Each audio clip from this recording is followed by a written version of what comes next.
오늘은 자비로우신 하나님과 인간의 협력 책 226페이지 중간 부분부터 살펴보겠습니다.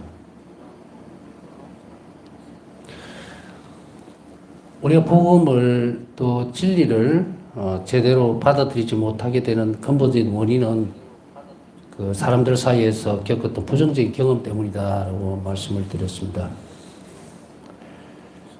우리 일상의 사람들이 하는 말과 내용이 일치하는 경우를 자주 봅니다. 때때로 있는 그대로 사실을 조정하고 객관적인 지시를 왜곡하는 어떤 부정직한 표현을 듣게 됩니다. 한마디로 우리는 말의 질을 말의 양으로 대체해버리는 같이 전화된 말을 경험을 한다까지 말씀드렸어요. 말은 엄청나게 많이 하는데 안에 내용은 하나도 없다. 혹은 양을 엄청나게 많이, 이제 양은 많은데 들을 내용이 없다는 거죠. 쓸모없는 것들. 또 부정적 경험이라고 하는 것은 뭐 더 여기에 대해서는 살을 안 붙여도 이런 경우를 너무 많이 보게 되죠. 자신도 없고 어떤 근거도 없는 부분들을 함부로 말해버리는. 그래서 요즘 이제 세상을 보면은 지금 이런 상황에다가 AI라는 것까지 결부가 되어버려가지고 아주 엉망진창이 되어버리는 어떤 상황들을 연출을 하고 있어요. 교황님께서도 이제 교회의 모습을 보면 교황님께서도 그전에 요한바울 2세 교황님부터 시작해서 미디어에 대한 경고 그리고 건전성에 대한 문제 그러나 여기에서 뭔가 이게 잘못됐다는 것만 부정적인 것만 한 것이 아니고 그걸 어떻게 긍정적으로 이것을 복음을 전파하는 수단으로 적극적으로 활용할 것인가 이것에 이제 역대 교황님들이 많은 노력을 하셨고 이제 와서는 이제 AI라고 하는 기상천외한 그 괴물 같은 게 튀어나와서 이걸 또 어떻게 할 것인가 윤리적인 제동장치도 없이 어둠은 악은 인간의 행복하고는 전혀 상관이 없어요. 휘적거려 놓은 대로 휘적거려 놓고 되는 대로 하고 이유도 없고 밑도 끝도 없는 것이 어둠이죠. 악의 세력가 늘 그리 해왔고 인간을 해치기 위해서 다시 하기로 악의 활동의 가장 원동력이 되는 것은 자비와 반대되는 것, 사랑과 배치되는 것 그게요. 선에 반대되는 것이 악이다 이렇게 얘기를 할 수 있어요. 그러나 그 선은 어디에서 나올까? 그 선은 사랑에서 나와요. 근거가 그거죠. 한 속성에서는 선한 부분들 이렇게 하지만 그러니까 이 결국 보면 선악 이러잖아요. 악은 어디서 나올까? 사랑에 반대되는 거예요. 오늘날에 있어서 이제 AI라는 것을 이제 건전하고 좋은 도덕적 윤리적 교범을 세워서 무차별적으로 하지 않도록 권고하는 것들도 많이 나오게 됩니다만은 우리 일상적인 그 모습으로 다시 돌아가도 너무 자신감 넘치게 거짓말하는 사람들이 너무 많죠. 그리고 책임을 안 지려고 하는 세대들, 자신의 말에 대해서 또 이것이 얼마만큼 엄청난 일을 벌이는 거에 대해서 숙고하거나 혹은 이게 제동을 거는 것은 제가 볼 때는 복음을 잘 들여다보고 있는 그리스도인들이 아닐까라는 생각이 들어요. 왜냐하면 예수님은 복음 안에서 몇 차례 말에 대해서 계속 말씀하고 계시죠. 상대방을 죽일 수 있는 말에 대해서, 혀에 대해서, 혀 끝에 얼마나 많은 게 달려있는가. 이것을 바우스타 성리는 다시 돌아가기 위해서 인간이 돌아가기 위해서는 무엇을 해야 할까? 입이 자비로워야 된다는 거죠. 그것은 우리가 가져올 수 있는 것이 아니다. 그건 하나님께서 주시는 선물이에요. 그래서 바우스타 성리는 입에 대해서 얘기를 했죠. 말에 대해서 자비로 말할 수 있도록 복음을 전파할 수 있도록 이 말이거든요. 자, 우리는 이렇게 하나님께서 우리에게 원하시는 것에서 벗어나 버릴 때 다시 이야기하면 우리가 비복음적이다 아니면 복음을 전파하지 않는다는 것은 사실 어떻게 보면 수동적인 측면이 강해요. 그거보다 좀 더 훨씬 더 광범위하게 말의 의미를 본다 그러면은 이 말이 무엇이어야 되는가? 그 근거가 자비로워야 된다는 거예요. 그 외에는 답이 없어요. 그 범죄를 벗어나면 자비라는 이 틀을 벗어나 버리면 말은 뭐가 되느냐면 죄가 돼버리는 거예요. 죄를 저지르는 기회가 돼버린다. 그래서 이런 것들이 판을 치다 보니까 우리는 사실은 보면 복음 안에서 가만히 들어보면 솔직히 이야기해서는 복음 외에는 진리가 없어요. 진실되는 말을 찾아볼 수가 없다. 정치인은 정치인대로 거짓말, 장사하는 사람은 장사하는 사람대로 거짓말, 온통 뭐 엄청나게 많은 말을 쏟아내면서 그 중에 진실된 건 하나도 없고 오히려 사람을 현혹시키기 위해서 말을 양을 늘려버린다는 걸 우리 알고 있죠.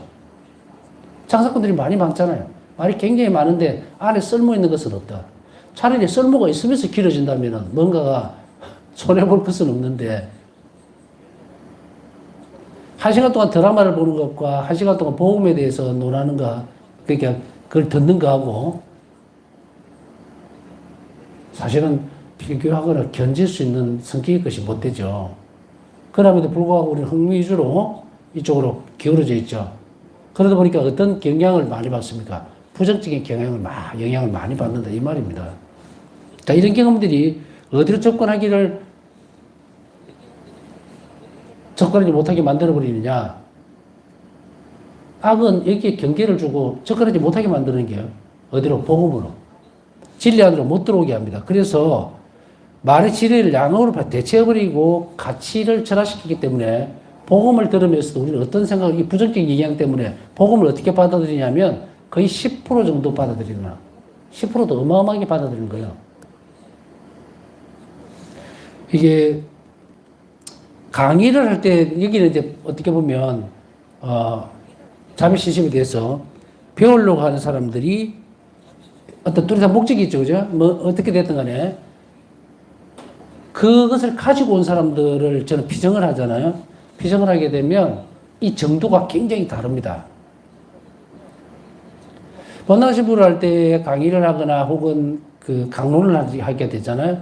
그러면 어떤 느낌과 싸움을 벌이게 되느냐면 처절하게 외면받고 있는 사람들과 싸움을 해야 돼요. 이게 무슨 말이냐면 본당 신부가 이제 복음을 다 낭독하고 봉독하고 난 뒤에 그 다음에 강론을 하려고 딱 보면요. 말을 하잖아요. 안 듣고 있다는 걸 바로 그냥 알게 돼요. 물론 이게 연륜이 있고 또 어떤 경험들이 있을수록 더 빨리 알게 되겠지만 또 어떻게 보면 다 그렇지 않을 수도 있겠지만 여하튼 보여요. 아, 저 사람은 지금 이 말을 안 듣고 있고 내 말을 안 듣고 있는 것이 아니라 하느님 말씀을 뭐로 듣는다? 10%도 안 듣고 있구나. 아, 복음이니까 나하고 상관없어 이거예요. 그래서 제가 처음부터 어쩌면 제가 죽을 때까지 계속 강조할 수 있는 게 하고자 하는 거 이걸 거거든요. 복음은 하느님 말씀이다. 어떻게 보면 최소한 참 이거는 비교할 수는 없겠지만 온 정성을 다하는 소리도 못하겠고 최소한 잘못된 인간 이 군상이 감히 하느님 말씀 앞에서 그들은 피우는 짓은 하지 말아야 돼요. 이 상황에서는 어떤 신심도 안 자랍니다. 신앙도. 저기 나하고 무슨 상관이야? 나병 환자를 치유해 주셨다는데 그래 잘 들었다. 근데 내 상황은 딱 비춰봤을 때 나 그거 잘 모르겠는데 나도 나름대로 열심히 했는데 뭐 어쩌고 저쩌고 이제 자기 변호로 들어가면서 충돌이 일어나죠. 그러면서 안에서 또 어떤 게 일어납니까? 다른 사람들은 안 그러고도 잘 살던데 뭐. 그 사람들보다 나는 그래도 성당에도 나오고 헌금도 하고 다 하는데 나는 왜 이래? 이렇게 되죠. 무슨 말씀을 드리는지 아시겠어요? 부정적 영향이 감히 신앙의 영향으로 들어와 버린 거예요. 이 안으로 들어오면 안 돼요. 야훼 하나님께서 모세에게 무슨 말씀을 하십니까? 떡이나 말에 존재를 보고 난 뒤에 그곳은 거룩한 곳이 신발을 벗어 그죠?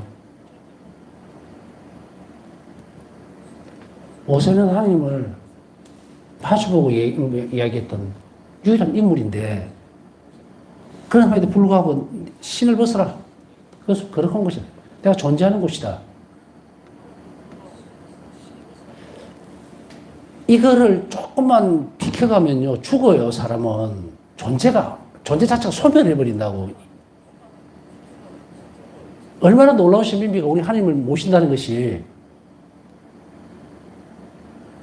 풀뿌리보다 못한 인간의 존재가 감히 하느님을 맞대고 있는 거예요. 그럼 우리가 어떻게 해야 될까요? 이제 우리가 변해야 됩니다. 우리가 하느님 사람으로 변하지 않으면 하느님은 나에게 기회를 다 준 거예요. 지금 이 성체를 이렇게 모시고 있지만 이 또한 제가 이렇게 보고 모시고 손으로 옮기고 하는 이 작업, 이런 행동들이 감히 어떻게 가능할까? 하느님께서 그런 은총을 주지 않으면 못해요. 그냥 단순하게 성체를 교양을 하고 그 다음에 또 뭐 강복을 주고, 물론 지금은 저만 실질적으로는 예수님과 만나고 있죠. 이 현실적으로는 그러나 영적으로는 여러분들도 분명히 이 방송을 통해서 만날 거예요. 가능한 일이니까. 그런데 신앙적으로는 충분히 만날 수 있죠. 그래서 우리는 신령성체도 하고 하는 것이 교회가 권하는 것도 바로 그 마음으로, 영으로 우리는 만날 수 있는데, 이 매개체가 이제 훨씬 더 좀 나아졌죠. 예, 방송이라는 매체가 있으니까 여하튼 돌아가서 여러분들도 얼마든지 그런 기회들, 저만 이렇게 있는 것이 아니잖아요. 여러분 얼마든지 내일이라도 당장 새벽에 혹은 뭐 오후에라도 성당에 하면 똑같은 상황이 올 거예요. 내 삶을 전만 바꾸고 싶다면 우리는 복음답게 받아들이는 연습을 꾸준하게 계속해야 한다. 어떻게 보면 바깥 세상에서 그 수없이 많은 거짓말들, 자신을 포장하려고 하는 그런 수없이 많은 진실되지 못한 이 교회 안으로 딱 들어왔을 때 탁 털어버려야 돼요. 딱 털어내고, 그 다음에 정말로, 그릇으로 보면요, 이제 그 산에 갔는데 물이 나오잖아요. 그런데 그 물그릇이 5만 사람이 다 먹던 그 표주밥 같은 걸로 그걸 먹으면 아무리 그 소득이 되겠어요?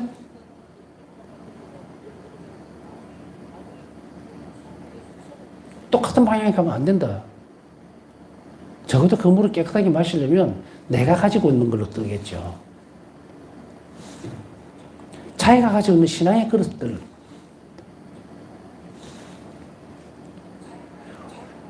옛날에 우리가, 옛날도 아니죠. 얼마 전에 우리가 코로나를 지났지만, 코로나 때 일회용 외에는 다 아니면 컵이든 텀블러든 본인 걸 가지고 다니라고 그랬잖아요. 조금, 어색한 표현이긴 하지만, 비유긴 하지만, 우리가 신앙 안으로 들어올 과정이 이런 거여야 된다. 이와 아주 비슷하진 않은데, 그저 이제 비유를 하자면 그래요. 내 영혼의 그릇을 가지고 가야 돼요. 그래서 우리는 복음을 들을 때도 정말 주님 말씀을 계속해서 내가 하느님 말씀을 알아둘 수 있는 것을 청하지 않으면 그냥 차라리 노벨 문학상 받은 그 책을 하나 읽는 게 더 사람들이 와, 저거 정말 좋은 책이다 하니까 뜻도 모르지만 보는데 더 가치가 있겠죠? 왜 실행도 하지 않으면서 들으려고 그래? 그러면서 이런 식으로 접근하면 안 된다. 이 해도라는 것은 있으면 안 돼요. 인간 세상 속에서는 100명을 모아놓으면 100명이 전부 자기 가치관 다르고 듣고 살고 있는 것이 틀리기 때문에 이제 일괄적으로 여기서 주는 그 복음 말씀을 그대로 똑같이 가지고 가야지 변형시키거나 내 거를 만든 뒤에 가져가면 오염돼 버린단 말이에요. 쉽게 얘기하면. 사람들이 보는 가치 기준에서 훨씬 더 벗어나는 것이 중요하다. 자, 여기까지 설명해 주셨으면 이제 얼마나 부정적인 말들 속에서, 말의 혼란 속에서 우리가 살아가는지 이것에서 벗어나야만 복음을 그대로 하는 말씀으로 받아들일 수 있다는 거고, 그리고 늘 우리는 되뇌어야 돼요. 복음 말씀이 누구의 말인가? 우리가 계명도 마찬가지고 모든 것을 지켜나갈 때는 그것을 제정하신 분의 사랑을 봐야 돼요. 누가 나에게 이 말씀을 하셨는지, 그리고 그분은 어떤 존재인지. 자식이 부모의 말을 듣는 것은 뭡니까? 다른 사람하고 가치 기준에서 틀려버리는 것이 뭐예요? 내 부모는 나를 사랑한다는 거고, 그 사랑에서 나온 말이니까 지켜야 된다는 거예요. 그게 참된 가치를 드러내는 거예요. 하느님의 말씀은 이렇게 들어와야 돼요, 우리에게. 코틀라르치크는 이렇게 적습니다. 일상 언어에서 말의 질은 종종 말의 양 혹은 언어의 초과로 대체된다. 잔뜩 하고 안에 내용은 아무것도 없어요. 말의 수가 증가하면서 그 질은 용해되어 버린다. 질의 대가로 양이 증가한다. 질이 줄어드니까 양이 증가하는 거예요. 핵심적인 부분을 딱 얘기해 줘야 되는데 그걸 설명하기 위해서 뭔가가 많아질 때는 그러나 그 질을 증가시키기 위해서 말이 따라오주면 괜찮아요. 해석이니까. 그런데 그게 아니고 이것과 말의 질과 양을 맞바꿔 버린다는 거예요. 대가로. 이런 식으로 말이 사용되면서 사람들은 듣는 말뿐만 아니라 자신이 하는 말에 대해서도 존중감을 잃어버리기 시작한다. 자꾸 이런 식으로 젖어드니까 듣는 말뿐 아니고 말이 이렇게 자유롭게 사용이 되니까 되는 대로 얘기하는 거예요. 내가 하는 이 말에 존중감을 느끼지 못해. 상대에 대해서 얼마나 책임감 있게 말을 해야 되는가를 모른다는 이야기예요. 그러니까 이런 유튜브라든지 이런 데 보면은 정말로 상관없는 입에서 그냥 생각하는 대로 말하는 대로 막 적어대면 책임 안 지려고.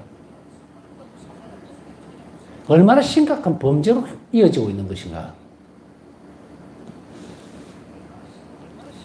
일일이 여기에서 뭔가를 예를 들 필요는 없겠죠. 무슨 뭐 댓글을 뭐 달고 뭐 하고 어쩌고 저쩌고 해갖고 그 사람이 결국 삶을 마감해버리는. 그러나 익명의 그 속에서 자신이 범죄를 저질렀다는 사실조차도 모르는 세상인 거예요. 이 얼마나 참혹한 일인가. 인류는 전적으로 다 멸망하진 않아요. 이 말 때문에 멸망하거든, 자고는. 이게 되면. 응? 아가 다르고 어가 다르고. 책임을 전혀 지지 않으려고 하는 것.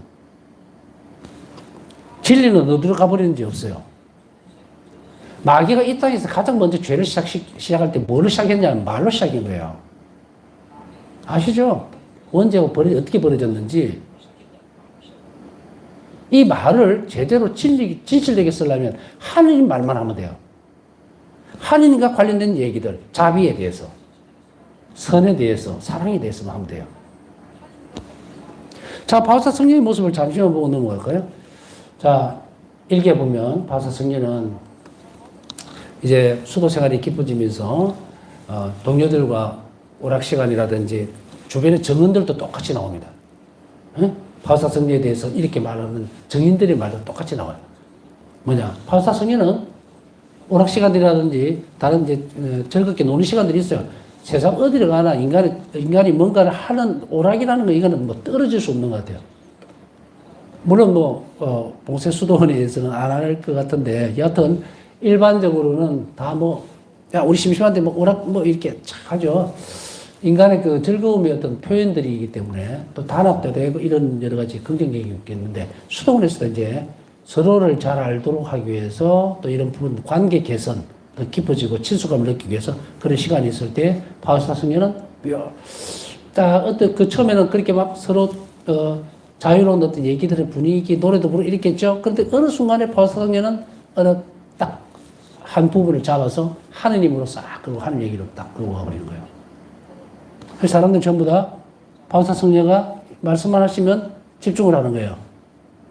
바울사 성령은 하나님이 얼마나 아름다우신 분이신지 예수님에 대해서 하면 전부 다 쭉 빨리 들어오는 거예요. 제 생각에는 이렇게 그려보면 어떤 누구도 그 오락시간에 그 진지한 얘기하고 있어 이렇게 한 사람은 아무도 없었다. 왜? 성경의 역사는 그런 거니까. 바울사 성령가 그 타이밍에 그런 말씀을 해서 오락시간 전체를 모두 바꾸었다. 하느님을 더 깊이 하는 하나님 자비를 전파하는 시간으로 만들어버렸다는 것이 분명한 사실이죠. 자, 이게 시사하는 바가 엄청나게 크다. 바울사 성령만 그렇게 하셨는가 아니고 모두가 다 그래야 한다. 점점점 살아가면서 바울사 성령에게 예수님은 더 많은 부분들을 요구를 하죠. 그래서 오락이라든지 동료들과 만남 어떤 자유시간들, 그런 시간들을 나쁘다고는 말씀 안 하셨어요. 그러나 바울사 성령에게는 좀 더 가까이 오라고 초대를 하셨죠. 그래서 바울사 성령은 쉬는 시간만 되면 어디로 갔다? 성체 조별을 하러 간 거예요. 그것에 주는 기쁨이 크기 때문에 자연스럽게 움직이는 행동이었고, 저도 그렇고 여러분들도 그렇고 언젠가는 그렇게 더 그리고 가야 돼요. 어떤 시간들을 세속적인 어떤 형태보다 뛰어넘는 더 높은 사랑을 위해서 움직일 때 더 큰 행복을 느끼게 되니까 당연한 거겠죠. 존중감을 잃어버리는 이런 경험들은 아주 어릴 때부터 형성될 수도 있고 여러 가지가 될 수 있겠지만, 어쨌든 간에 복음에서 또 하나님 말씀을 그분 사랑의 말씀으로 알아듣지 못하는 이유는 바로 이런 사회적인 부정적 경험들이 축적이 돼서 그렇다. 자, 이런 경험은 복음과 미사에서 말씀하시는 그리스도와 개인적인 만남으로도 옮겨간다. 자, 제가 앞에서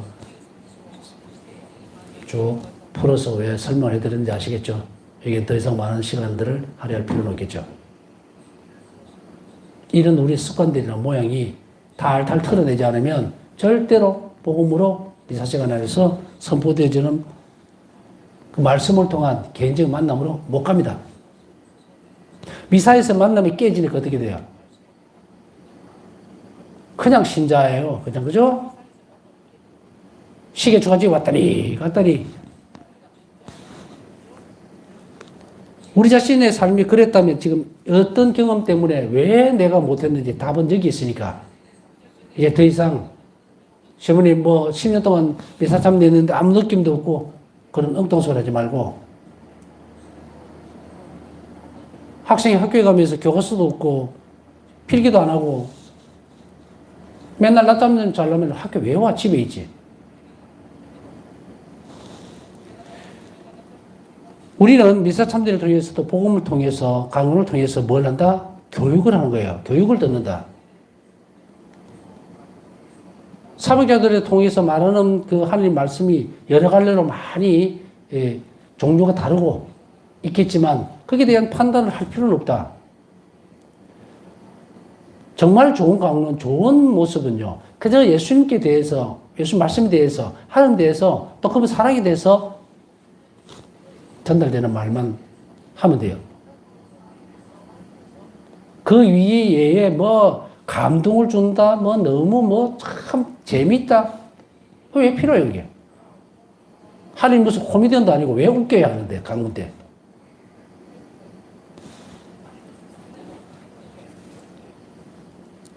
이 또한 마찬가지인 거예요. 부정적인 영향이 들어받습니다. 옛날 교부들의 말씀을 보면요, 신학생 때는 볼 때는 좀 어렵더라고요. 근데 점점 나이가 들고 시간이 지나면서 너무 엄청난 말씀이에요. 보면은 아마 처음 접할 때는 굉장히 딱딱해요. 뭔가 이렇게 좀 유하게 나오는 것은 없는데 깊이는 엄청난 거예요.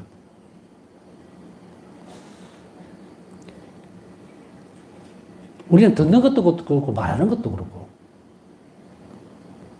하나님 말씀 때문에 하나님 영감에 의해서 감동을 받는 것이어야지 웃고 떠들고 즐기는 것이 아니에요.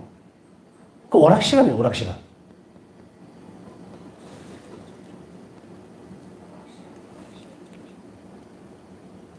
정서적으로 어떤 것들을 가져가면서 적어도 공감대를 형성할 수 있는 부분들은 얼마든지 있을 수 있지만, 복음은 또 다른 복음으로 충분히 대체될 수 있어요.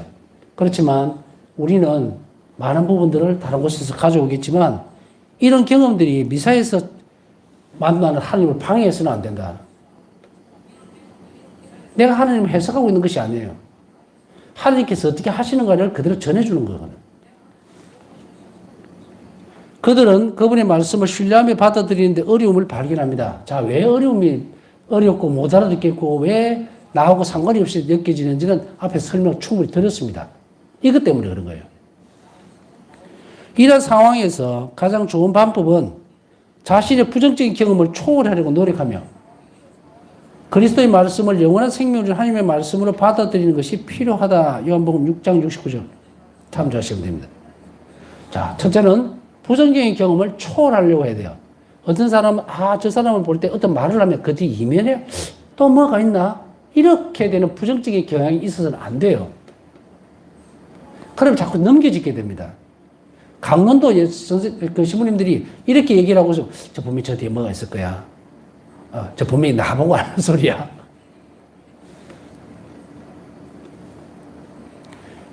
본당신부를 하는데요. 딱 한 번 그런 경험이 있었는데 어떤 신자가 미사를 마치고 나가니까 씩씩거리고 있다. 그러면서 신부님 말씀 좀 그래 예 말씀하세요.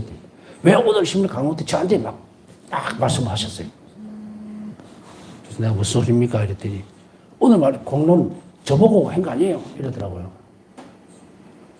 그래서 저는 그렇게 대답했어요. 그렇기도 하고 아니기도 하고. 그러니까 고개를 갸웃다. 무슨 말씀이세요? 그러더라고.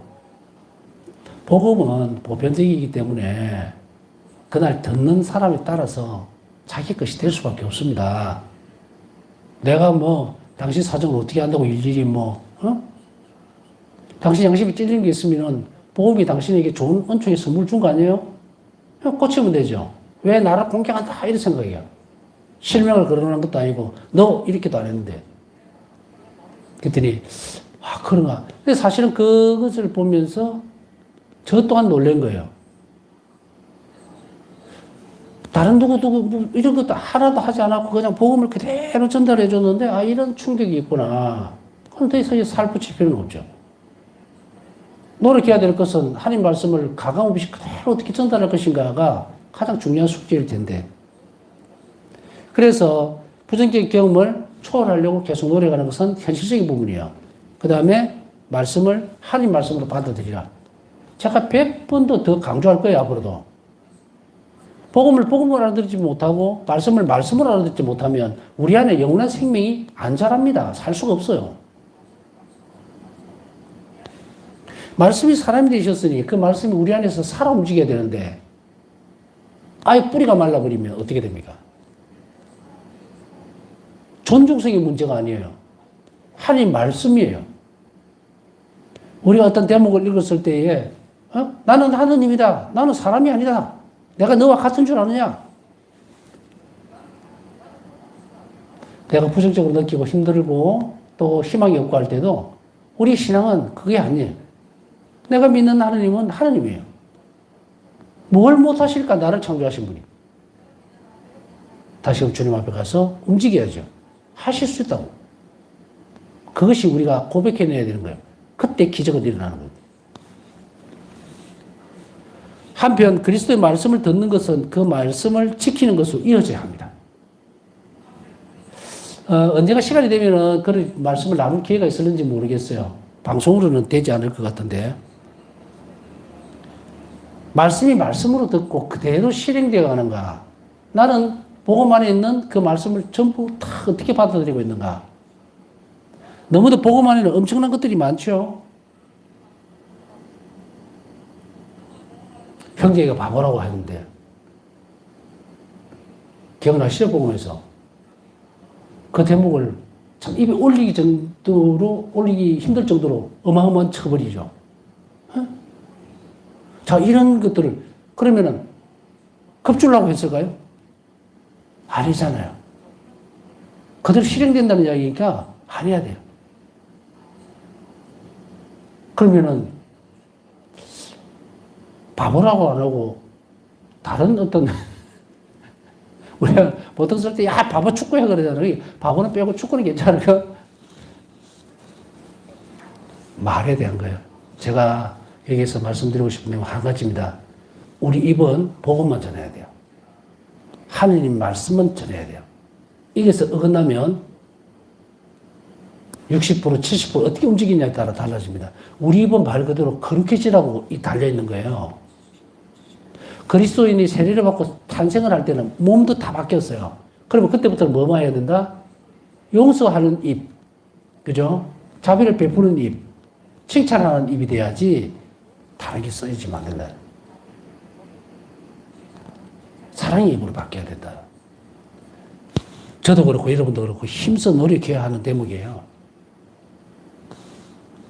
그것이 바로 말씀을 지키는 것으로 이어지는데 복음 안에서 모든 것이 전체가 다 이런 거는 어느 정도의 예를 들어서라는 것은 없어요. 굳이 예를 들어서 말씀하시지만 그 포인트는 정확하다. 예를 들어서 단 한 푼도 갚기 전에 그곳에서 못 나올 것이다 하면 그 단 한 푼이 뭐겠느냐는 거예요. 아무리 미수한 재료도 이걸 가지고는 하나님 나라에 갈 수 없다. 이게 천국에 갈 수 없다는 얘기예요. 타협하지 마라. 그럼 어떻게 해야 돼? 아유, 그러면 너무 힘들어서 가게. 천국 가는 것도 선물이에요. 최선을 다해서 하라는 거예요. 포기하지 않고. 우리가 그런 거 있죠. 코치나 이제 그 운동선수들 보면요. 한 10km 뛰어야지 오늘 그러면, 저 그까지 뛸 수 있을까요? 걱정 마. 내가 같이 뛸게, 옆에서. 내가 도와줄게. 같이 가자. 이러더라고. 내가 너 대신 뛰어줄게가 아니에요. 호강기 훈련하는 군인들을 봤는데요. 좀 대단하다. 지휘관이라는 게. 사병하고 똑같이 연대장이 딱 메고 100km 행군을 하는데 나이 차이가 많이 나요. 근데 젊은 애들이 뒤에 가다가 정말 못 견딜 것 같이 보다가도 그 사단장이 딱 메고 야, 힘내. 이런. 저분도 하는데 또 힘내서 가죠. 예수님은 그러신 분이에요. 그 말씀을 실행하도록 하는 것이 아주 중요합니다. 말씀을 듣는 것만으로 충분하지 않으며 그 말씀을 자신의 결정과 행동의 가장 중요한 기준으로 삼아야 됩니다. 그래, 나는 복음 말씀을 기준으로 해서 이렇게 행동할 거야 라고 하면 어마어마한 투자를 나는 어디에다 해버려요? 복음 말씀이. 누구에게? 하나님에게 한 거. 그래서 우리는 이렇게 해야죠. 주님 복음에서 이 말씀 하셨듯이 내가 이쪽으로 가는 게 100%예요. 그러나 포기하고 이리 가겠습니다. 뭡니까? 사회적 기준이라든지 무슨 이런 여러 가지 것들에 내 삶을 내어놓은 게 아니라 주님 말씀에 내놓고 가는 거예요. 그러면 어떻게 돼요? 결과 하나님 책임을 지는 거예요.